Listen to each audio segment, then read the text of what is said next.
Hello, welcome back to the reading of the poem of the Man-God, written by Maria Valtorta, Volume 1, Chapter 56. Judas of Alphaeus, Thomas and Simon are accepted as disciples at the Jordan. 28th October 1944. You are beautiful, O banks of the Jordan, as beautiful as you were in the times of Jesus. I admire you and am enraptured by your solemn green-blue peace, resounding with flowing waters and leafy branches, as sweet as a melody. I am on a road which is quite wide and also well maintained. It must be a highway, or more likely a military road, built by the Romans to link the various regions with the capital. It runs near the river, but not precisely along it. It is in fact separated from it by woodland, the function of which I think is to consolidate the river banks and contain the water in times of flood. The woodland continues on the other side of the road, so that the road looks like a natural tunnel over which the trees interlace their leafy branches, a beneficial protection for wayfarers in the hot climate of this country. At the point where I am, the river, and consequently also the road, form a wide bend, so that the leafy embankment appears to me like a huge green barrier built to enclose a basin of calm waters. It almost looks like a lake in a luxury park, but the water is not as still as the water of a lake. It flows, although slowly. This is evident from its rustling against the first reed thickets, the more daring ones that have grown down there in the gravel bed, and also from the undulation of the long ribbon-like leaves of the canes, reaching down to the water by which they are sweetly lulled. Also a group of willows with flexible falling branches have entrusted the ends of their green foliage to the river that combs the thin branches with a graceful caress, stretching them softly on the water surface. There is peace and silence in the early morning. One can sense only the warbling of birds, the rustling of water and leaves, the glittering of dewdrops on the tall green grass between the trees, a grass not yet hardened or parched by the summer sunshine, but tender and fresh, since it came up after the springtime showers, which nourished the earth in its very depth with moisture and rich juices. 3 wayfarers are standing on the road, in the middle of the bend. They look up and down to the south, where Jerusalem is, and to the north, where Samaria lies. They look anxiously between the trees to see whether anyone is arriving as expected. They are Thomas, Judas Thaddeus, and the healed leper. They are speaking. Can you see anything? No, I can't. Neither can I. And yet this is the place. Are you sure? I'm sure, Simon. One of the 6 said to me, when the master was going away amid the acclamations of the crowd, after the miraculous healing of a crippled beggar who was healed at the fish gate, we are now going out of Jerusalem. Wait for us 5 miles between Jericho and Daco, at the bend of the river, along the road in the woodland. This one. He also said, we will be there in 3 days' time at dawn. This is the 3rd day, and we have been here before dawn. Will he come? Perhaps we should have followed him from Jerusalem. You are not yet allowed to mix with the crowds, Simon. If my cousin told you to come here, he will certainly come here. He always keeps his promise. All we can do is wait. Have you always been with him? Yes, always, since he came back to Nazareth. He was my good companion. We were always together. We are about the same age. I am a little older, and I was the favorite of his father, who was my father's brother. Also, his mother was very fond of me. I grew up more with her than with my own mother. She was fond. Is she no longer fond of you now? Oh, yes, she is, but we have parted a little since he became a prophet. My relatives are not happy about it. Which relatives? My father and the 2 older brothers. The other one is undecided. My father is very old, and I did not have the courage to hurt him. But now Now no longer so. Now I am going where my heart and my mind tell me. I am going to Jesus. I don't think I am offending the law by doing so. In any case, if what I want to do was not right, Jesus would tell me. I will do what he says. Is it right for a father to prevent a son from doing good? If I feel that my salvation is there, why prevent me from reaching it? Why at times are our fathers our enemies? Simon sighs as if he were overwhelmed by sad memories. He lowers his head, but does not speak. Thomas instead replies, I have already overcome the obstacle. My Father listened to me and he understood me. He blessed me, saying, Go, may this Passover be for you the liberation from the slavery of waiting. You are fortunate because you can believe. I will wait. But if it is really him, and you will find out following him, then come and say to your old father, Come, Israel has the expected one.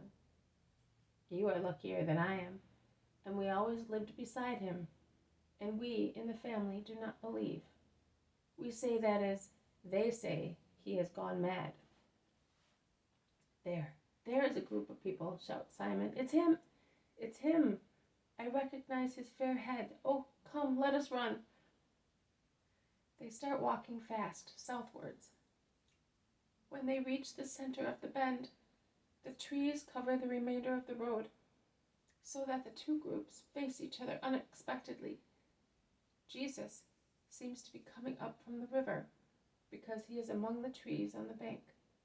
Master! Jesus! My Lord! The three cries of the disciple, the cousin and the cured leper, are full of joy and veneration. Peace to you.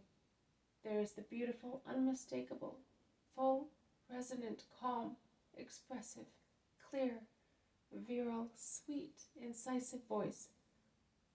You too, Judas, my cousin, are here. They embrace each other. Judas is weeping. Why are you weeping? Oh, Jesus, I want to stay with you. I have been waiting for you all the time. Why did you not come? Judas lowers his head and is silent. They did not let you? And now? Jesus, I cannot obey them. I want to obey only you. But I did not give you an order. No, you did not. But it is your mission that gives it. It is he who sent you, who is speaking here in my heart and says to me, Go to him. It is she who bore you, my sweet teacher, who with her gentle look, as mild as a dove's, says to me without uttering a word, Be of Jesus. Can I ignore that heavenly voice that pierces my heart? Can I ignore the prayers of such a holy woman who implores me for my own good? Only because I am your cousin on Joseph's side am I not to acknowledge you for what you are, whereas the Baptist recognized you, although he had never seen you here on the banks of this river, and he greeted you as the Lamb of God.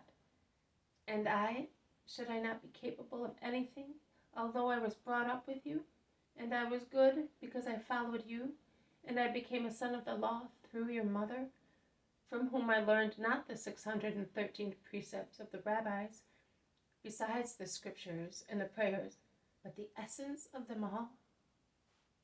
And your father? My father, he does not lack bread and assistance. And then you give me the example. You have thought of the welfare of the people rather than the little advantage of Mary, and she is alone. Tell me, Master, is it not right for a son to say to his father, without lacking respect, Father, I love you, but God is above you, and I will follow him? Judas, my cousin and my friend, I tell you, you have made good progress on the way to the light. Come, it is lawful to speak thus to a father when it is God who calls. There is nothing above God. Also the laws of relationship cease. That is, they are raised to a dignity. Because with our tears, we give our fathers and mothers a greater help, and for something everlasting, not for a short time in this world.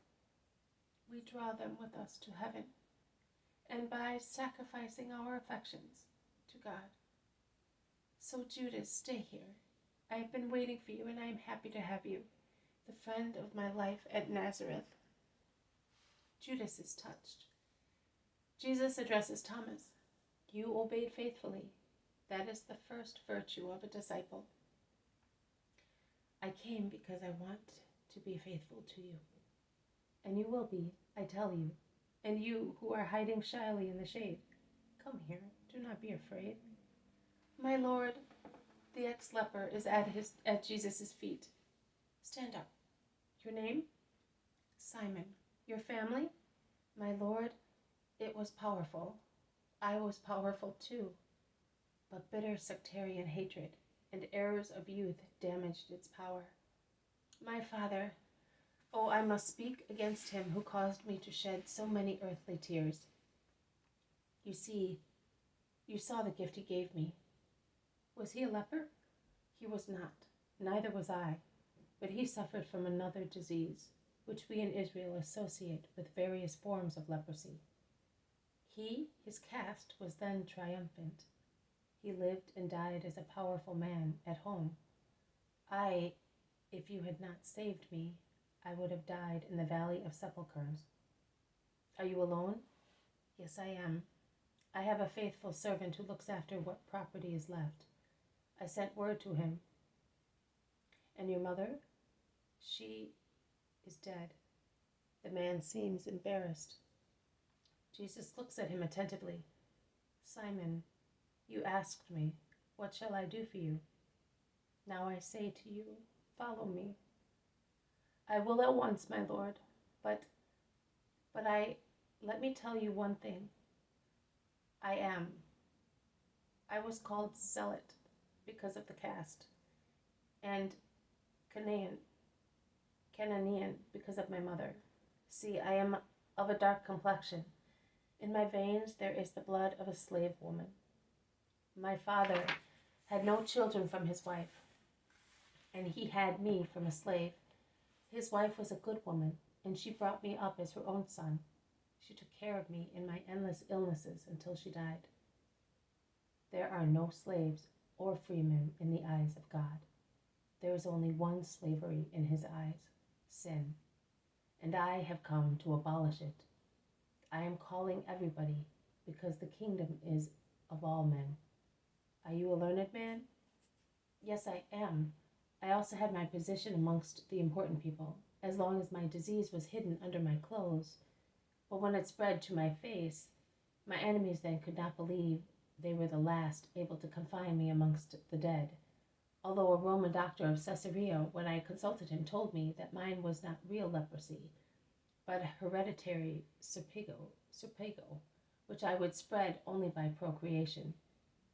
Is it possible for me not to curse my father? You must not curse him. He has caused you all sorts of trouble. Yes, he did. He was a squanderer, a vicious, cruel, heartless man without any love. He deprived me of my health. He denied me love and peace. He branded me with a shameful name and with a disease which is a mark of infamy. He wanted everything for himself, even his son's future. He deprived me of everything, also of the joy of being a father. That is why I say to you, follow me. As my follower, you will find father and children. Look up, Simon. There, the true Father is smiling at you. Look at the wide world, at the continents, at the countries. There are children and children everywhere. Children of the souls for the childless. They are waiting for you, and many like you are also waiting. There are no foundlings under my sign. There is no solitude, no difference in my sign. It is a sign of love, and it gives love. Come, my childless Simon. Come, Judas, who are losing your father for my sake. I join you in the same destiny. They are both beside him. He is holding his hands on their shoulders as if he were taking possession of them and imposing a common yoke on them. He then says, and I unite you together. But now I will separate you, Simon. You will stay here with Thomas. You will prepare with him the way for my return. I will be back soon, and I want the people to be waiting for me. Tell the sick people that he who can cure their illnesses is about to come here.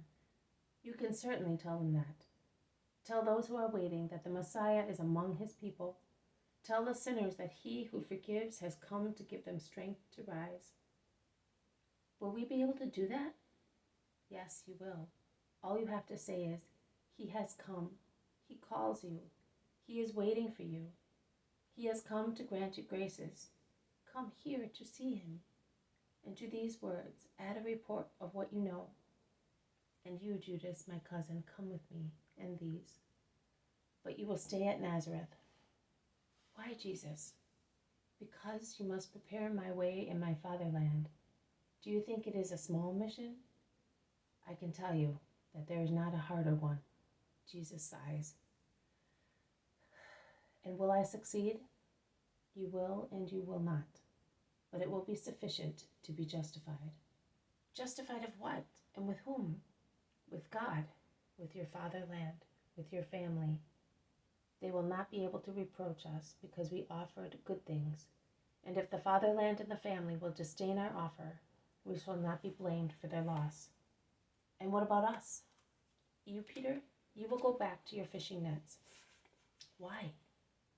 Because I will teach you slowly, and I will take you with me when I find that you are ready. But will we see you then? Certainly. I will often come to see you, or I will send for you when I am at Capernaum. Now let us say goodbye, my friends, and let us go. I bless you who are staying here. May my peace be with you. And the vision ends. This has been a reading of the poem of the man God written by Maria Valtorta, Volume 1, Chapter 56, Judas of Alphaeus, Thomas and Simon are accepted as disciples at the Jordan. Thank you for listening. I will see you tomorrow. May God bless you and may peace be with you.